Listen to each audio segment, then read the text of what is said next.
Hello दोस्तों, आप सभी का स्वागत है एनिमे की इस दुनिया में। तो इस एपिसोड की स्टार्टिंग में हम योगिरी के स्कूल बस को देखते हैं, जिसके ऊपर ड्रैगन ने अटैक करके उसके स्टूडेंट्स को खत्म कर दिया था। लेकिन तभी एक लड़की अचानक से होश में आती है और उसके अंदर से आवाज आती है कि तुम्हें और टाइम वेस्ट नहीं करना चाहिए अयाका।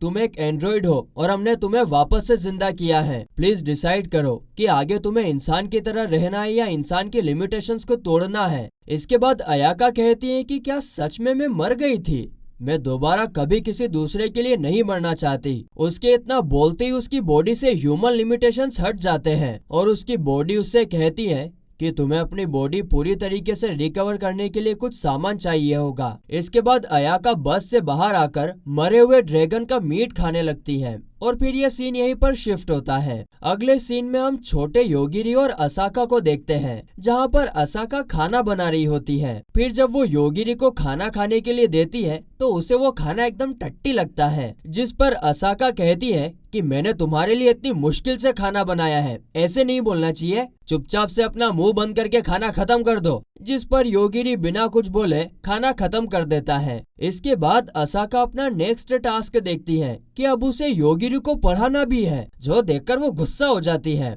लेकिन उसके पास और कोई चारा भी तो नहीं है और इसीलिए फिर वो उसे पढ़ाने लगती है। लेकिन उसी वक्त असाका को दूसरे कमरे से कुछ आवाज आती है और जब वो देखती है तो वो एक रोबोट होती है जो उनके लिए ग्रोसरीज डिलीवर करने के लिए आई थी। आगे फिर असाका उस रोबोट को और भी बाकी सभी घर की जरूरत की चीजें लाने के लिए बोलती है और वो रोबोट मान भी जाती है। अगले सीन में हम देखते हैं कि असाका को ये सब करते हुए पूरा 1 महीना हो चुका था, जिस पर वो साइंटिस्ट जिसका नाम यूकियो था वो असाका से कहता है कि मैंने कभी नहीं सोचा था कि तुम सच में पूरा 1 महीना जिंदा बच जाओगी। जिस पर असाका कहती है कि मुझे उसे पढ़ाने के लिए बोला गया है, लेकिन मैं सिर्फ एक लिमिट तक ही पढ़ा पाऊंगी और इसीलिए हमें और लोगों की जरूरत है। जिस पर यूकियो कहता है कि अगर ये इतना ही आसान होता तो हमने कब का कर दिया होता। आज तक जितने भी लोग गए हैं ना, सब सिर्फ एक रात के बाद ही हार मान लेते हैं। और बस इतना कहकर वो अपने पॉकेट से एक पैसों का बंडल निकालकर असाका को देता है और कहता है कि ये तुम्हारी 1 मंथ की सैलरी। असाका जब उस बंडल को खोलती है तो उसमें काफी सारे पैसे होते हैं, जो देखकर वो हैरान रह जाती है। लेकिन फिर वो कहती है कि भले मुझे कितने भी पैसे मिले उसका कोई फायदा ही नहीं है, क्योंकि मैं तो इन्हें यूज ही नहीं कर सकती। जिस पर यूकियो कहता है कि ऐसा नहीं है, अगर तुम चाहो तो बाहर जा सकती हो। यह सुनकर असाका उसके ऊपर चिल्लाते हुए कहती है कि क्या तुम मुझे यह बात पहले नहीं बता सकते थे?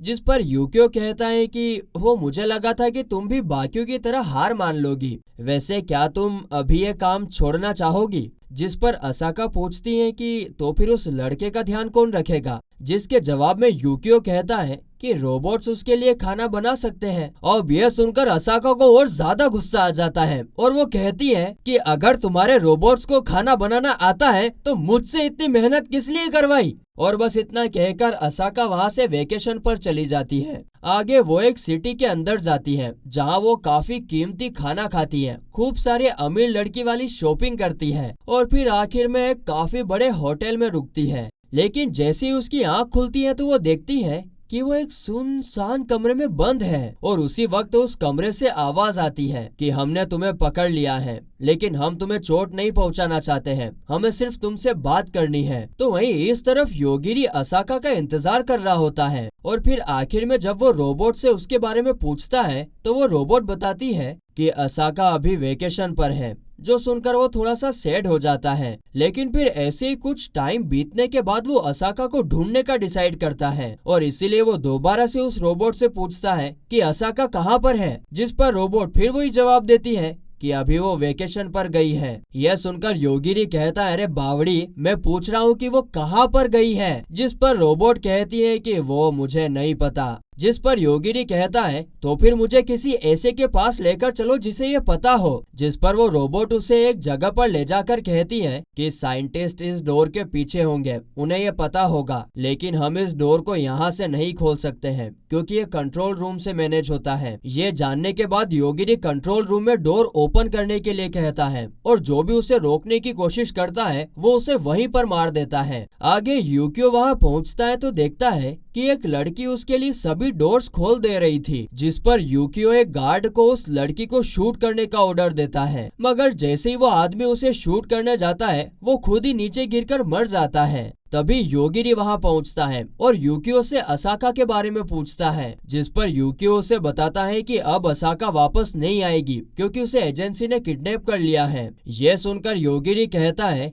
कि मैं उसे बचाने जाऊंगा, लेकिन तुम बस यहाँ जो भी हुआ उसके बारे में असाका को मत बताना। अगले सीन में योगिरी उस एजेंसी के अंदर घुस जाता है और चारों तरफ तबाही तबाही मचा देता है और वो वहाँ पर सिर्फ एक ही सवाल पूछता है कि असाका अभी कहाँ है। लेकिन उस एजेंसी के ना समझ लोग सोचते हैं कि इस बच्चे को मारने में कोई बड़ी बात नहीं है, अगर हम उसकी नजर से बचते हुए उसके ऊपर अटैक करें तो वो कुछ भी नहीं कर पाएगा। इसके बाद वो लोग अलग अलग जगह पर छुपकर योगिरी पर अटैक करने का सोचते हैं, लेकिन बेचारे ना समझ वो लोग वहीं पर मारे जाते हैं। तो वहीं इस तरफ एक लड़की असाका के रूम में आकर उसे गन दिखाकर बाहर ले जाती है और फिर योगिरी के सामने ले जाकर कहती है कि अगर तुमने अब एक भी कदम आगे बढ़ाया तो सारी गोली इसकी भेजे में डाल दूंगी। लेकिन ये हमारी प्यारी ना समझ लड़की वो इतना बोलते से शांति से नीचे गिरकर ऊपर चली जाती है और फिर योगिरी असाका को हग करते हुए कहता है कि चलो घर चलते हैं। उसे देखकर असाका भी एक स्माइल करती है और उसके साथ वहाँ से जाने लगती है। लेकिन जब वो बाहर जाती है तो अपने सामने इतने सारे लोगों की लाशों को देखकर समझ जाती है कि ये योगिरी ने ही किया है, लेकिन फिर भी वो उसका हाथ नहीं छोड़ती। इसके बाद असाका वापस से लौट आती है और यूकियो से पूछती है कि जो कुछ भी हुआ उसका क्या होने वाला है, जिस पर यूकियो कहता है कि अल्फा ओमेगा ने जो कुछ भी किया है हम चाहकर भी उसका कुछ नहीं कर सकते हैं, और जहाँ तक तुम्हारी बात है तो हम तुम्हारे लिए कुछ गार्ड्स हायर कर लेंगे। तभी योगिरी असाका को गेम खेलने के लिए बुलाता है, जिस पर असाका उसके साथ गेम खेलने के लिए चली जाती है और ये सीन यहीं पर कट होता है। अगले सीन में हम देखते हैं कि यह सब योगिरी डोरो के साथ कार में बैठकर सपना देख रहा होता है और डोरो उसे देख रही होती है और तभी मोटो आकर उसे कहती है कि तुम्हें ना अब अपनी सारी जिंदगी इस लड़के के साथ गुजारनी चाहिए, क्यों है ना। जिस पर डोरो शर्मा के बल खा के कहती है कि तुम्हें मेरी मन की बात कैसे पता चल गई। इसके बाद योगिरी नींद से जाग जाता है और वो लोग रॉयल कैपिटल के सामने पहुंच चुके थे, लेकिन तभी कुछ लोग आकर उन्हें घेर लेते हैं और उन्हें बाहर आने के लिए कहते हैं। आगे एक आदमी कहता है कि मेरा नाम तोर्किस है और मैं इस जगह का लीड सिक्योरिटी गार्ड हूँ, जिस पर योगिरी उससे कहता है कि हम मजिशियन कैंडिडेट्स हैं। तो तोर्किस कहता है कि अगर ऐसी बात है तो हम तुम्हें चेक करना चाहते हैं, और फिर चेक करने के बाद तोर्किस कहता है कि लगता है कि तुम सच में मैजिशियन कैंडिडेट्स ही हो, लेकिन ऐसे तो हमें कोई भी बेवकूफ भी बना सकता है। अब ये सुनकर योगिरी अपने पॉकेट में से एक नेकलेस निकालता है जो कि उसे रिक ने दिया था, और फिर वो देखते ही तो सारे गार्ड्स नील डाउन कर देते हैं। फिर तोर्किस बताता है कि इसमें तो रॉयल फैमिली का मार्क है और वो उन्हें अंदर जाने देने के लिए तैयार हो जाता है। पर तभी डेविड नाम का एक लड़का आकर कहता है कि मैं रॉयल फैमिली का सबसे छोटा मेंबर हूँ, और उस नेकलेस का मतलब तो यही है कि तुम डिवाइन किंग के नाइट होंगे, है ना। और अगर तुम सच में डिवाइन किंग के नाइट हो तो मुझे स्वॉर्ड फाइट में हरा कर दिखाओ। ये सुनकर मोटो डोरो को फाइट करने के लिए कहती है और कहती है कि तुम इससे बड़ी आसानी से जीत सकती हो। आगे उनकी फाइट स्टार्ट होती है, जहाँ पर डोरो एक नाइफ का इस्तेमाल करने वाली थी। फिर डोरो अपने हाथ से नाइफ को मूव करके उसका ध्यान भटकाते हुए उसके पास आने लगती है और अचानक से उसके ऊपर नाइफ को फेंक कर काफी तेजी से डेविड के पीछे पहुंचकर उसका अखरोट तोड़ देती है, जिससे बेचारा डेविड वहीं पर दर्द के मारे तड़पने लगता है। इसके बाद डेविड उनसे कहता है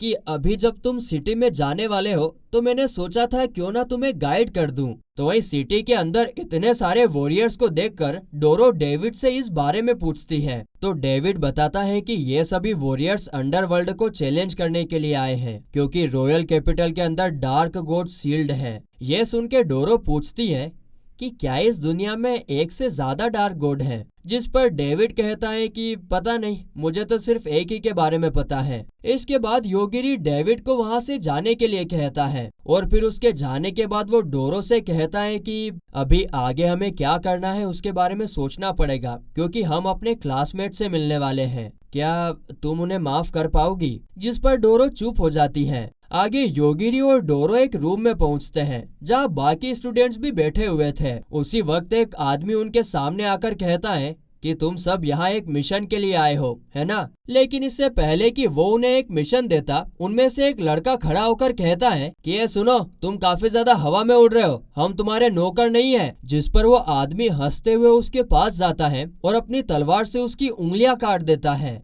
और इसी के साथ ये एपिसोड यहीं पर खत्म होता है।